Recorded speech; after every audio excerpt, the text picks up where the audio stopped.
मला देऊ नको ना शू शू. कोणाला आणलं गं बाई? मला आणलं होय. तुला म्हणलं होतं देऊ नको म्हणून. माझा बाबा गे. ती म्हणते का देऊ नको? कोणाला खायला आणलंय? मला. माझा बाबा गे. आणि ती काय म्हणली मम्मी? देऊ नको होय. बघ माझा माझा येणार होते. तू आणला ना बाबा दुकानातून? पैसे होते का तुझ्यापाशी? नाही तर पैसेच नाही तर खिशे तर लय मोठे बाबा तुला. पैसे नाहीत होय. आणि मम्मी पप्पाकडे आहेत का पैसे? त्यांच्याकडे बी नाहीत. मग आता ह्याचे पैसे द्यावे लागतील का? माझ्याकडे तरी कुठे येत रे बाबा?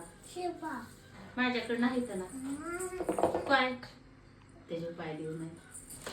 पाकिट असतं होय इथं. माय घरात ठेवलंय. घरात घरात घरात कुठं?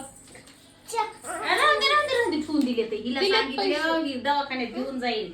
आणि मग दिलेत पैसे त्याच्याशिवाय दिले तर नको तिच्या पाकिटातून डाळू.